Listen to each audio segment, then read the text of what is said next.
are looking to welcome new relationships and attract overall abundance in your life, specifically in romance, there is one thing you need to do.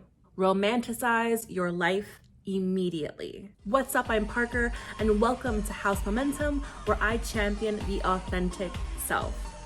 If you prefer to listen to this episode and plenty of others, be sure to check out House Momentum on Spotify now. So what do I mean when I say romanticize your life?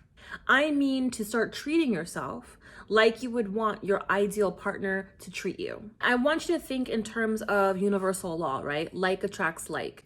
You are in a way generating and creating a new algorithm that you're pushing out. So by treating yourself how you want this ideal partner to treat you, you're then sending out this signal to the universe like, this is what I want now, bring it to me. But in order to do that, you need to do a little bit of work. Now, if you watched any of my other videos on manifestation, or as I like to call it, co-creation, or even my video on the present moment, you know what I mean by this being an inside job. Romanticizing your life, creating this new algorithm for you, if you will, is going to require you to take effortless actions of self-love. When I say effortless, I mean it's going to feel like you're pouring in your own cup. It feels easy, it feels fun, it is fulfilling at the end of the day for you. And this does not require you to spend a ton of money on yourself. But if you got money, you better spend that on you. So I'm gonna share 6 really easy steps to help you start romanticizing your life. These are the same steps I followed before meeting my boyfriend, and it took, I guess, from the time I actually started and committed to these steps, about 6 or 7 months, probably 7 months, between starting and actually meeting him. And we met in person. I mean, who does that anymore? Step number 1 into romanticizing your life: redecorate or change your space. This was the very first step I took. I wanted to redecorate in a way that made me feel a little bit more feminine, a little bit more girly, a little bit more playful, because I want to be that way in a relationship. Now, I get it. Some of us can't afford to change and redecorate our entire space. In that case, declutter. Get rid of all the extra shit. If you want to express more of a feminine energy in your future relationship, I would go with lighter colors, pastels, make it colorful. So I have all now white furniture. I have a bunch of different colors, from pinks to yellows. I have sage greens and whites, all within my apartment, because that's the feeling I personally get when I think of being more feminine in my future ideal relationship. If you are looking to express more of a masculine energy in your future relationship, then redecorate in such a way that makes you feel strong, that makes you feel like you're at your most healthiest, highest masculine self. It is very important that while you are changing up your space, whether you are redecorating or decluttering, don't do it for the future person or for your future partner. Don't do it based on what you think they will like. Be completely selfish in how you are changing your space. Even if this is just rearranging furniture, it all makes a difference. Be true to what you like. Step number 2 on how to romanticize your life: add some flowers or plants. When you think about it, love is a very feminine energy. It's nurturing. And when I think of that, I think of planet Earth nurturing us, and what's of the earth? Plants, flowers. Bring those earthly elements into your space. For me, I started to buy plants, and every week I buy myself flowers. Because love itself is a thing of beauty, pick plants and flowers that you find to be beautiful. Number 3, and this is probably one of the most important steps, is to feel your person. Imagine or meditate on how you want your future person to make you feel. Now, you may want a tall, dark, and handsome. Totally fine. Nothing wrong with that. Feel free to have that image in your head. But focus on how this person is going to make you feel as if it's happening right now. So as an example, I would walk around the park every morning. I get my coffee. I imagine how it would feel to be with someone who makes me feel safe to be myself. What does that feel like? I imagine being with someone who supports me in my creativity. Well, what does that feel like? And for those who say, I need someone who has their coins, has their finances together, nothing wrong with that. How does it feel to be with a financially stable person? Sit with that.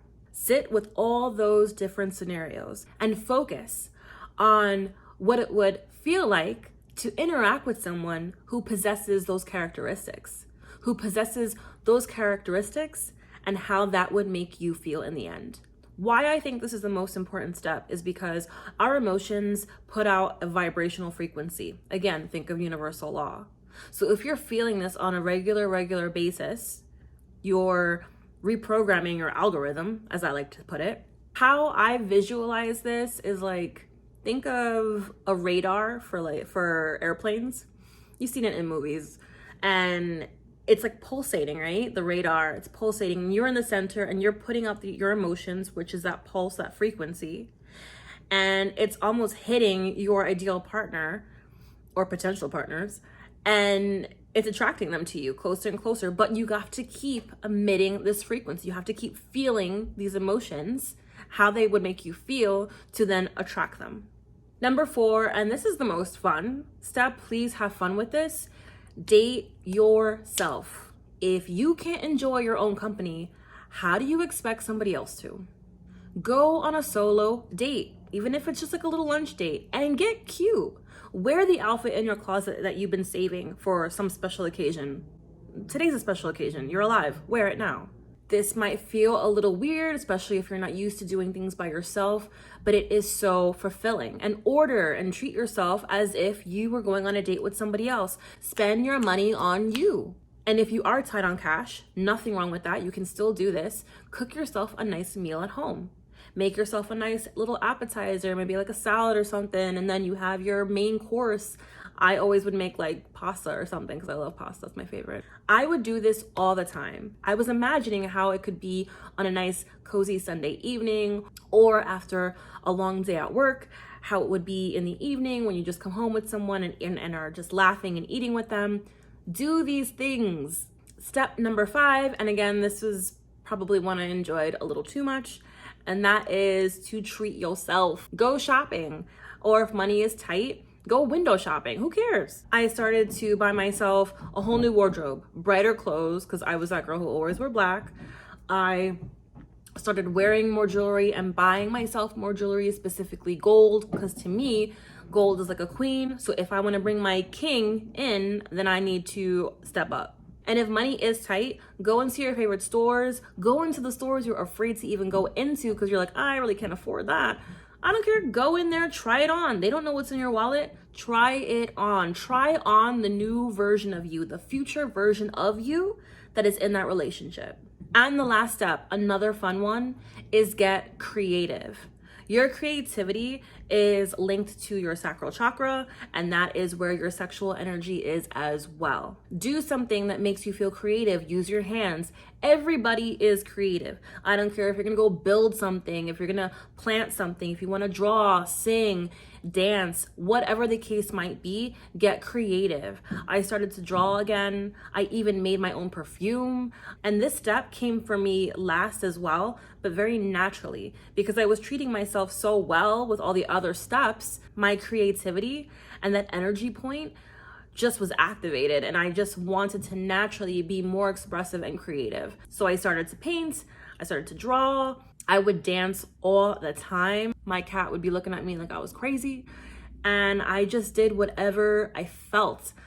Even if it's going to a workout class where you can dance, or working out in general, using your body, using the body to loosen and express yourself, move your body, move that energy around. That's still creation. So have fun with yourself. As you do all these steps, it is extremely important that you are present. Do not focus on the outcome. Don't go through the motions like, all right, I have to do this so I can, get my partner. No, be present with every single action. I'm not gonna lie to you, in the beginning, it's gonna feel like a chore. But the more you do this and bring yourself back into presence with every step, you're gonna enjoy the process. And that's what it's all about. And then when you finally meet your person, you're not even gonna be prepared for them. They're gonna just pop up out of nowhere. Thank you so much for visiting House Momentum. If you enjoyed this video, be sure to like, share, and subscribe, and I will see you next time.